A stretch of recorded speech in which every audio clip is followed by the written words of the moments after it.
What's up, guys? It's Brandon Flash. You're joining me in Enfield, Connecticut, and we're at a pretty interesting charging site. This is a version 3 Tesla Supercharger site with Magic Dock, which means you can use it with CCS vehicles, and it also has Atom Power Purple Level 2 right behind it. So I'm going to give you a full tour here. We're also going to test out the Magic Dock with my CCS adapter on my Tesla and see if we can exceed the 350 amp limit on the Magic Dock.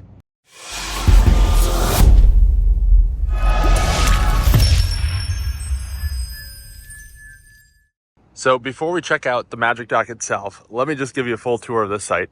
So this is a pretty typical 3 PSU, so prefabricated supercharger unit, which means that these 4 posts come on that slab that you see there, kind of exposed there behind that drain. With the cabinet, with the posts, they just come this way. So it's shipped on a truck, they just crane it off, drop it in, hook up power, it's ready to go. They're not having to do trenching or anything like that, or at least not for the dispensers themselves, just for the power to each cabinet. And they have 3 of them here. Over here, we have the Atom Power dispensers. And this, mind you, is a stop on my road trip from Maine all the way back to Charlotte. That video will be coming out after this. So if you haven't already, definitely hit the subscribe button so you can check that out. And what's interesting is that they actually have a payment kiosk here. So if you're not familiar with Atom Power's products, they're actually a local Charlotte company, but they have these posts. So these actually, they just have power running to them, and all the electronics are actually all the way over there, which we'll get to in a minute. But basically, you just have the AC power running in here. All the controls are actually in the main cabinet. They could probably use some better holsters because this is really not great. But then you can activate it either with the app, this Amped Up app, which I've never actually heard of, or you can use the payment kiosk there, which is pretty cool. I've never seen a site with a payment kiosk, at least in the US. And then these, I don't know the exact configuration of these units themselves, but these are capable of up to 80 amps output. Let's see if the cables have a rating on them. That would tell us. So these are 50 amp cables, so probably 48 or 40 amp output would be my guess. Maybe the label says here. So these are 48 amp output, which you can see right there. So my guess was correct. But what's cool is that these don't have any power to them other than the little bit of power for the light, unless they're actually charging a vehicle. So these are super safe. You can crash into it, and it's not like there's live AC power just at the bottom of it, because all of that's actually happening all the way over there. And then we have this payment terminal from Amped Up Networks. And this allows you to do payment. Let's see if the screen is on.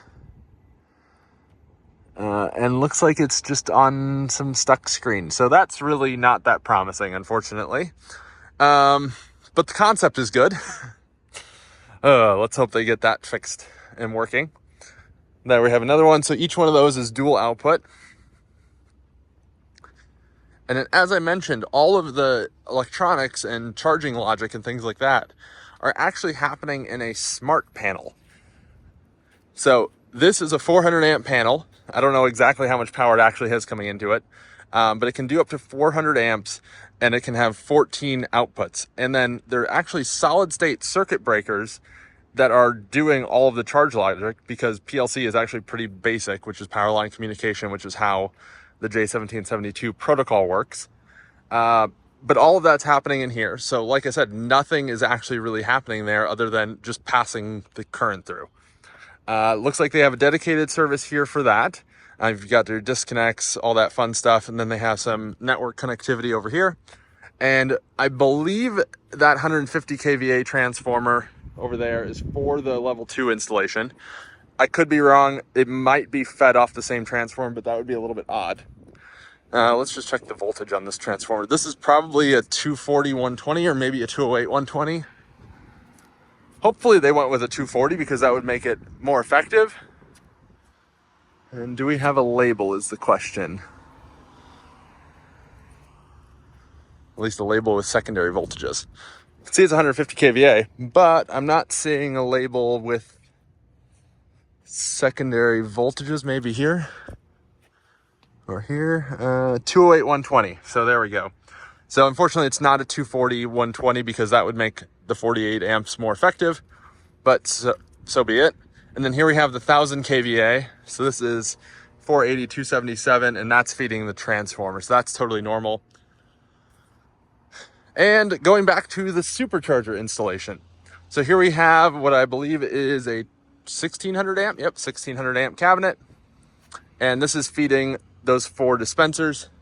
And we have the meter over here, and this is the Lincoln Electric cabinet. And then that has the power output going to each one of these prefabricated supercharger units.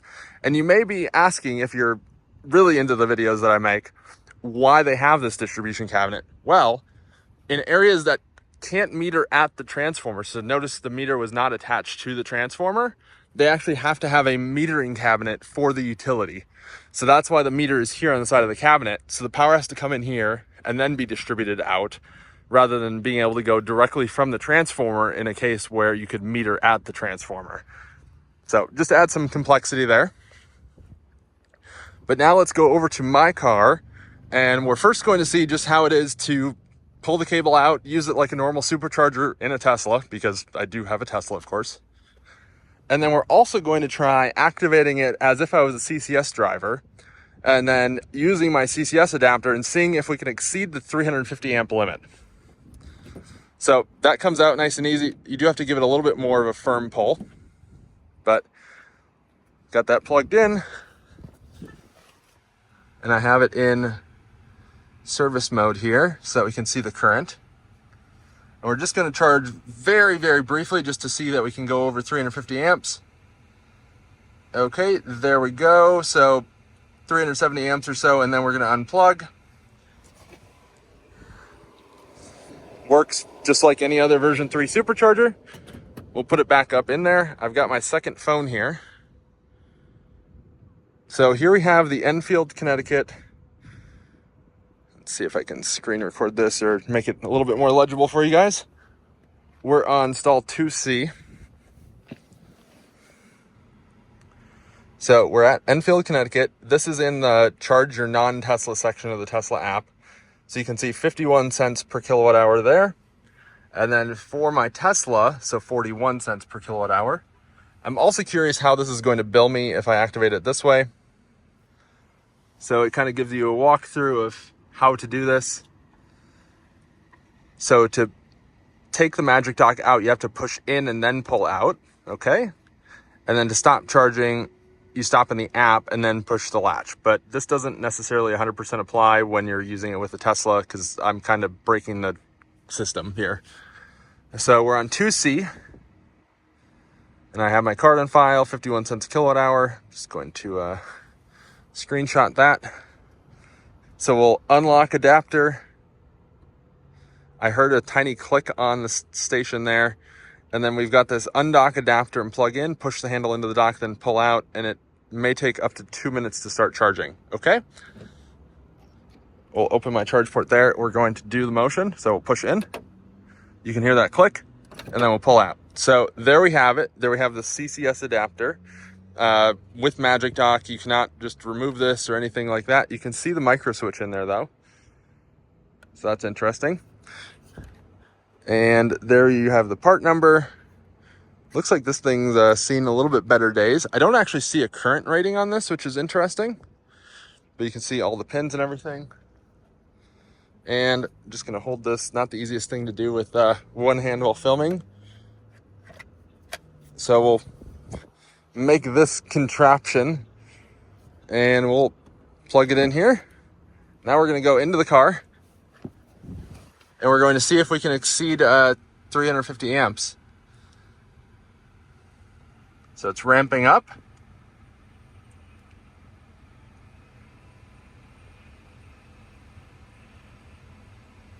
Are we really going to only hit 348 amps? You have to be kidding me.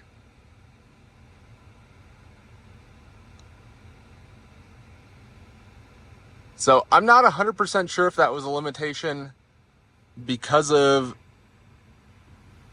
the adapter or if it was because of the car not needing enough current. So I would say that's inconclusive, unfortunately.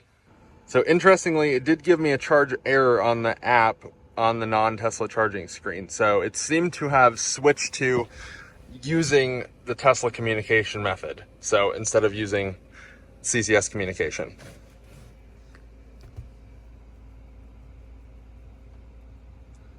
So CCS supercharger. Okay, that's interesting. So it knows that this is not just a normal supercharger. But we're going to charge for a minute here and just let it do its thing with this ridiculous contraption, because why not? This is the kind of nerdery I live for. But anyway, that wraps up today's quick video. Just wanted to show you guys my first experience with Tesla Magic Dock here in Enfield, Connecticut, where I ended up somewhat accidentally. If you haven't already, hit the subscribe button, hit the like button. I'll see you guys on the next one.